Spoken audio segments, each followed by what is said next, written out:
तो अब मुझे, मैं आपको थोड़ा सा कॉन्टेक्स्ट दूंगा, हालांकि ये पहले कह चुका हूँ मैं। ये 2 तारीख की रात को मैंने ये ट्वीट किया था, क्योंकि मैं, जिसने बहुत सारे लोगों के दिल तोड़ दिए थे। जी, क्योंकि अगले दिन माननीय प्रधानमंत्री जी मोदी जी मेरी फिल्म देखने वाले थे। मैं बहुत नर्वस था, मुझे रात को नींद नहीं आ रही थी, क्योंकि देश के प्रधानमंत्री जी और इस देश के सबसे बड़े सुपरस्टार मेरी फिल्म देखने वाले हैं, तो मुझे बहुत नर्वसनेस उस बात की थी। एंड आई रियलाइज्ड कि after this I only have to better myself. Sabarmati report वो देख रहे हैं, लोग, जनता उस वक्त देख रहे थे, तो the idea was to take that break, go back home. थोड़ा होमसिक भी था, but to better myself as an actor, because पिछले, आप समझ लीजिए 10-11 सालों से मैं नॉन स्टॉप काम कर रहा हूँ। इसीलिए अभी अपने आप को थोड़ा बेटर करने के लिए, वो एक, ये गाड़ी की एक एनालॉजी दूंगा लास्ट में, कि जब गाड़ी भी साल में एक बार सर्विस आप कराते हैं, तो उसी तरह से मैं भी कहीं ना कहीं अपनी सर्विसिंग कराने की कोशिश मेरी ये थी कि अब यहाँ से तो बेहतर ही होना पड़ेगा। और या तो दैट वाज द आइडिया।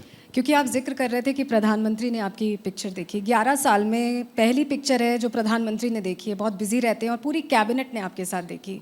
ये जो एक एक्नॉलेजमेंट है काम का, या जिस तरह की आप एक्टिंग करते हैं, वो मन बढ़ाता होगा ना कि प्रधानमंत्री, देश का जो प्रधान सेवक है, माननीय प्रधानमंत्री, वो देख रहे हैं आपकी फिल्म। बिल्कुल, और जैसे मैंने कहा कि अगर मैं थोड़ा सा बॉर्डर लाइन पॉम्पस होकर ये कह सकूं कि मेरी वाइफ के साथ मेरी क्या बात हुई थी, वो मुझे कह रही थी कि विक्रांत, देखिए मुझे हमेशा एक्टिंग करनी थी। यहाँ जो लोग मुझे नहीं जानते हैं, मैं 21 सालों से एक्टिंग कर रहा हूँ, मैंने टेलीविज़न भी किया है, सिनेमा भी कर रहा हूँ, आगे और बहुत कुछ करना है।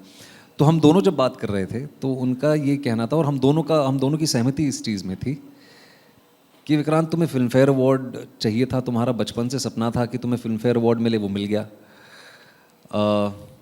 मोदी जी तुम्हारी फिल्म देख रहे हैं, जैसे आपने कहा, the honourable prime minister of your country. अब इससे ज़्यादा एज एन एक्टर इस देश में और क्या ही कर सकता है कोई। तो आई फेल्ट कि बात तो इसकी सही है।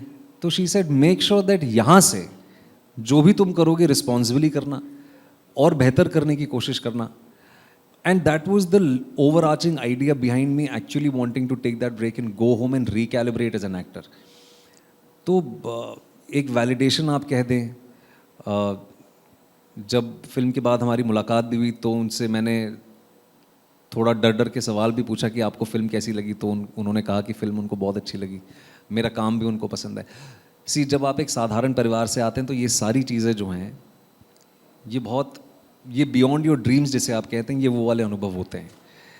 तो उनको जीना, उन मेमोरीज़ को समेट कर रखना भी बहुत ज़रूरी है, क्योंकि मेरा ये मानना है कि हम पता नहीं किस दौड़ में लगे हुए हैं, बस भागे जा रहे हैं। जो सपने आपने देखे हैं, अब अगर वो सपने सच हो रहे हैं तो 2 मिनट के लिए बैठ के उनको देखना, उनको समेटना बहुत ज़रूरी है।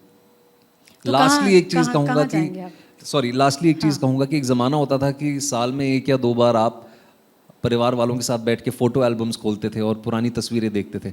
आज हम सबके हाथ में कैमरा है, तस्वीरें सब खींचते हैं, लेकिन कितने लोग उन तस्वीरों को दोबारा रिविजिट करते हैं? बहुत कम लोग करते हैं, मेरा ये मानना है।